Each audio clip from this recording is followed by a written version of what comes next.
The one thing I've always been asked about is how do we create covers for our art journals? And basically it's just taking a composition notebook, which I will show you here, just a plain notebook, composition notebook, even recycling kind of older ones that maybe just have a few pages, or maybe they don't, you just want to repurpose the notebook for whatever reason, and taking that that notebook and creating it into something more. This is one of the recent ones that I have done, and you can see that it's got a layer of paint, it's got some texture, and I had a little bit of fun playing with some stencils and just creating just a simple abstract. Another fun way is to involve paint and collage, and of course we create a nice little sturdy support, because the more we work on it and work through these, the thicker they can get. And I haven't gotten too thick yet, but I know plenty of other artists that they're, you know, they get really, really thick with different kinds of layering and process. So, you know, they're just fun ways to really explore mixed media. Like this one, you can see is about the thickest I've gone, and I've only gone about a quarter of the way through. And so I expect this one is going to need a binder soon of just some yarn, but we will go over that shortly. The idea is just to create the container for us to play in. And it is just a wonderful way to express yourself without judgment, without worrying, you know, about what others may think or trying to be perfect, because we all hold on to these ideas of being perfect, of perfection, that we put these expectations on ourselves. Well, this is the place where we let go of all that and just simply allow those inner pieces of ourselves, those vulnerable pieces, to be expressed. And they also include holding our dreams, our wishes, our hopes. They could even be like a calendar and include your task lists. And I kind of do it all in these journals. These become the story of me and my inner processes, my thoughts, my hopes, my dreams, my daily task list. These are part of my story, my history. And this is something that I wanted to share with you all. So what we are going to need is you're going to need paint. I prefer starting with white because you can add more layers. And then you're going to want an acrylic medium to work with. Now what the acrylic medium does is it binds the paint to these surfaces, because as I kind of showed you, any kind of composition notebook or most notebooks have like a surface on them, and you don't want to sand them down. So we want to work with the surface that we have, and, you know, not go overboard and be too involved. We want to actually get involved with it and be able to start playing. And I'm clearing my space because, as anyone knows, an art table gets a little cluttered and a little messy, and that's okay. So we've got, you know, our basic cover, we've got the acrylic paint and the acrylic medium. Now if you don't have white paint, now you don't have to use the brand I'm using. Go ahead and explore what works for you based on, you know, what your cost needs are. So another option, if you can't use medium, adding just plain old tacky glue or glue to the paint will work. Mod Podge, and Mod Podge you can get at most dollar stores now, and I believe tacky glue also. And so what we want to do is, in our container, we are going to add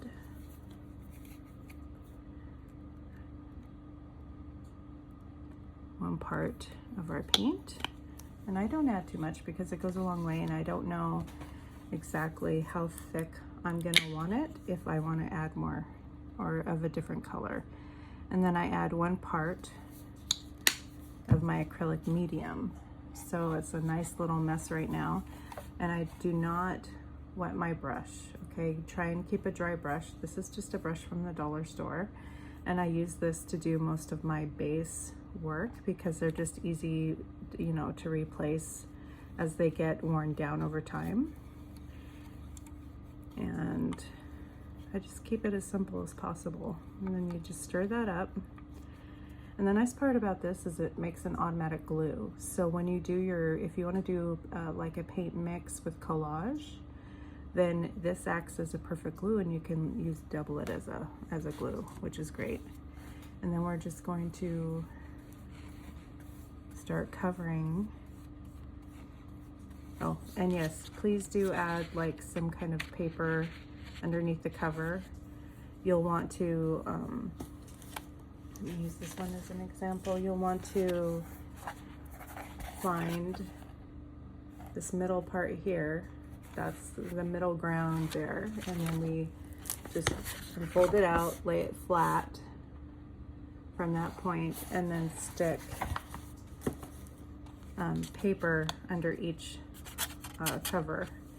And that's going to help make sure that you're not going to get too many sticky pages from the paint and the medium mixture that ends up being like a glue. Because trust me, been there, done that, and I've had to lose some journals because, you know, they end up doing weird things. So they end up being like props for, you know, Halloween with, you know, weird things coming out of the book, which is another great idea. So if you mess up, you can repurpose the projects for Halloween or Christmas where, you know, your stuffed Santa is holding a book, you know, trim it down. But yeah, so this is what we're doing. We're just covering it up with a layer of white. If you want to completely cover the book, you know, you'll want to add more paint, add more layers. And, you know, there's no wrong here. Just have fun with it. Do what feels right in the moment and just explore from there. And I'm just doing this really quick because I just want a nice solid layer. And then the part too is if you get, you know, they have different kinds of composition notebooks out there that you can buy. Some are covered, some have, you know, patterns already on them. And you can really play with those covers. So if the covers have a pattern on them, you could integrate the paint and the collage utilizing that background, which makes it, you know, kind of fun and adds a whole nother creative layer on there that you might not have thought about otherwise. And you may not want to paint all of this. You may just want to, maybe you have found something in a magazine, or you have some special scrapbook paper that you want to put on there, and that's great. So I'm going to let that dry for a few minutes. So let's see, let me grab my journals here. So in this one, I found a really cool cover in a magazine, pages in a magazine, and I just really wanted to utilize the covers and kind of play by exposing some of the background here. And so that's another kind of fun way, and you can kind of see where I had torn them and kind of torn around the edges, so I brought some of the play from the background. And I mean, I could have torn more and exposed more, like if I had a different color background, or I could tear more of the page and like maybe put in a contrast color of paint to make it interesting.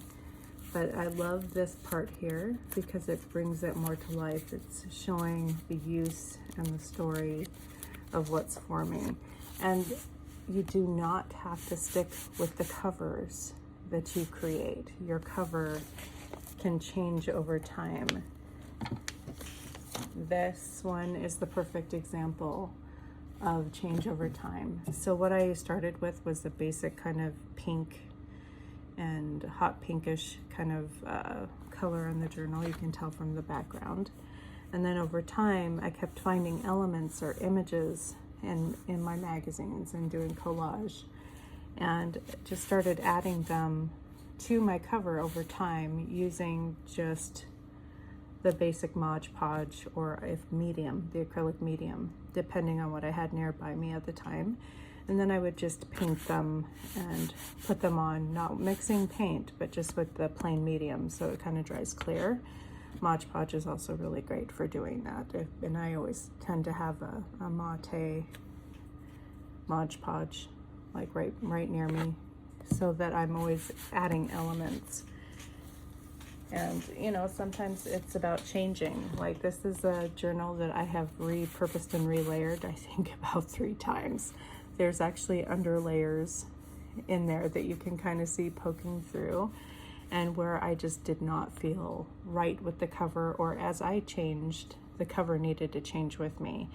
And so it became this kind of really fun paint over it, retexture, tear here, repaint there, and it ended up being this really fun, layered, textured journal that I just absolutely love.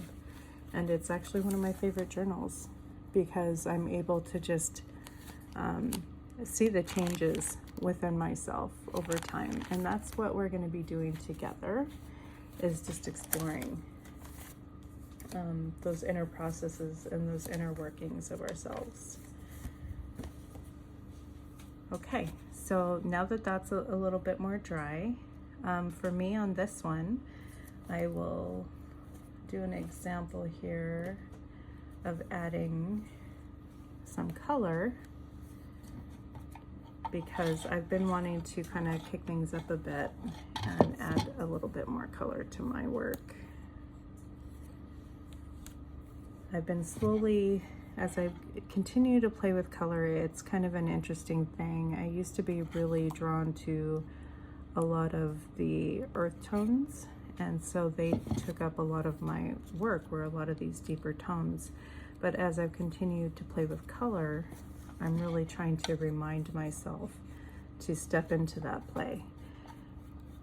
So if you're working with more than one color, you're going to want to use separate dishes, you know, separate mixing dishes that you may have for your arts and crafts, and little, you know, cheap, inexpensive plastic or cardboard cups work great for mixing paint. So I've just got kind of a basic light kind of orange color moving on there, and I'm just going to start using that to create like a little bit of an orange glow.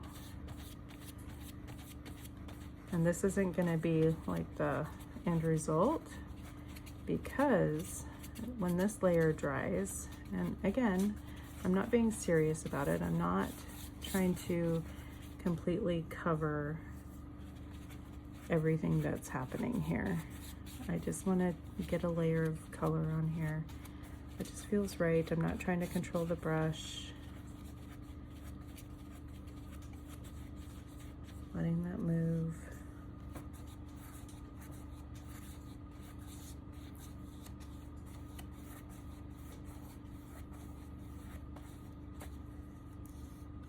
I just want to get a base color to start playing with.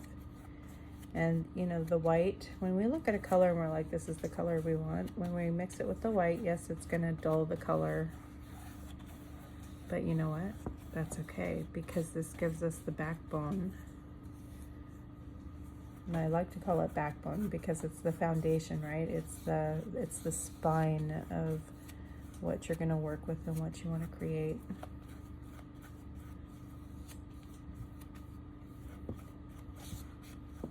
And I think part of my journal showed part of a body image picture, so hopefully people won't take too much offense to that. That was me working through my own process of my own body image and acceptance, and I try and talk about it because I'm not trying to expose anything bad. I am just saying that this is part of my own journey, and when I share my journal, sometimes I might open to a page that might have a vulnerable space for me, but I talk about it.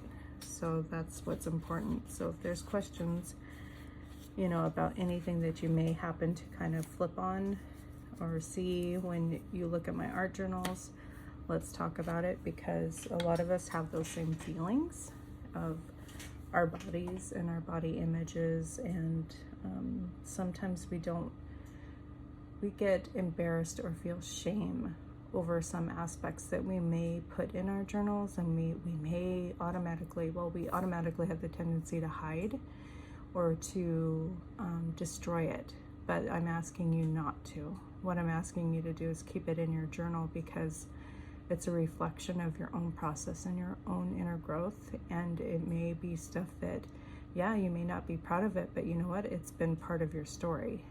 So as we continue to work together on our journals, I just want to put it out there that everybody has these feelings, okay? Everybody has these areas that they need to express, like when they're angry at a part of their body, like, oh, my tummy, I'm feeling bloated and I don't look this great, or, you know, I don't like how my body works a certain way. Our journals become that place where we can voice all of that. It becomes that place where we can say we are angry at our body, because all of our emotions, there is no bad emotion, okay? There is no bad emotion. All your emotions are valid, and they are telling you how you feel. So we really want to keep focused on, this is our space, this is our container, and this is where we get to express everything, the good, the bad, the things that we would normally feel shame about or want to hide. This is our place where we can unleash all of it, and we can have fun and explore, like, our dreams. What do we want to create? What do we want to become? And it lets us play with that. It's not a final decision, okay? These books are not the be-all, end-all of what you want to be or what you are about, because I guarantee you, by the time you are finished with one art journal, you are going to be a completely different person. So what your priorities are and your goals are now can shift, but that's not a bad thing. It also can mean that you already know what you want to do, who you want to be, or where you want to go. And this can be a guiding tool to keep you on track. There's all sorts of ways to play with these journals. Okay, now that I've got this layer on there, what we're gonna do is, I'm not gonna grab my Mod Podge yet. I'll probably add some more orange at some point, but I need to let it dry a little bit more. But this would be a great time, normally when you're at this stage, to start thumbing through magazines to see what you want to kind of pull out, or if there's any imagery that's really standing out to you, and if it wants to go on the page. So like you could tear out images and see how they want to go. You know, I was just kind of thought this was kind of fun. I'm not going to use the whole image, but I just love how, you know, this woman is feeling carefree in the moment. She's at the, you know, at the beach near the ocean water, which is one of my favorite places to be. So I may add that, but I may add that to the actual inside. So again, I'm just going to play for a little bit and see what comes up here. And I invite you all to do the same. So once you have your covers done, then you'll do that. So I'm going to go ahead and let's see here. I can't make up my mind. See, this is the one thing. I start with one area, and I'm like, no, I want to do this. No, that doesn't sound fun. I want to do this. So now I'm at that point where I need to kind of make some decisions here for being with you all in this session today. So, oh, I guess that wants to go on. Okay. So I save torn fragments of color on paper when I'm doing collage, and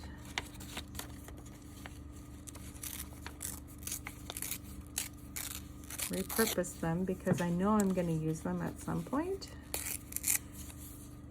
And I also love tearing the paper, okay? This has become a fun thing for me to do because it helps me step away from the idea that I need to control this, right?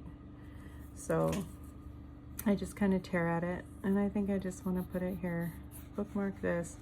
And because this paint isn't too dry yet, because I've got 2 layers on here, it's gonna stick right to it. And let me pull this down a bit so you can see it. And that kind of helps my overall process because I don't need to do anything else. I'm just laying it down on the paint, and then, you know, once it dries a bit, then we can add our layer of Mod Podge over it, and it'll seal the paper in with it. And you know, we may, as this progresses, and please don't be afraid to get too messy. I mean, by the end of this session, I'm going to be covered in paint. It's pretty guaranteed. Yeah, I forgot what I was going to say. But just have fun. You may have to apply more paint. That's what I was going to say. We may have to apply a little bit more paint, you know, to the back of what we're working with, just to kind of help it seal a bit as it dries, depending on how fast we work. I'm not a very fast person, so, you know, at some point I will be adding more paint or adding another layer in here. And I kind of feel, see, there we go. Paint everywhere, don't be afraid of paint. And I kind of feel the need to just add a dab here.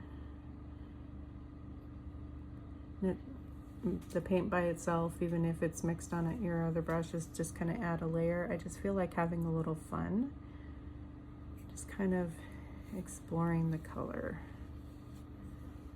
And again, it's just not perfect.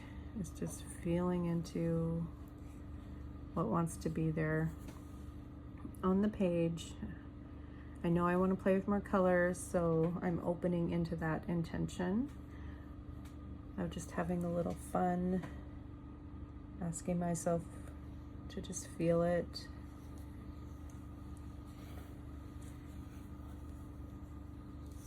And this helps also kind of open the way to our working with our mixed media in our art journals, is because we're already kind of introducing it to, yeah, this is a place for play. This is just, it doesn't have to be perfect, because over time your book is going to be filled with all the things that you may view as imperfect, or, you know, things, like I said, things you're going to want to throw in the moment. You're going to be like mad after you do it because you're exposing that part of yourself.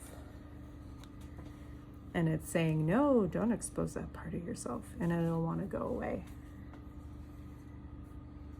So I'm just going to do this layer of play here. And see how fun that is? It's just having fun with the color and just allowing it all to transpire. And I just picked the one color today because I added, I found some cool little scraps of paper that will add, you know, a little bit of nice contrast to it. And I'm not, again, paying attention. I'm just letting it go on however it wants to go on. You can also add words. You may end up covering up what you're originally doing by working with the layers, and that's great too. Just feel into it and have fun.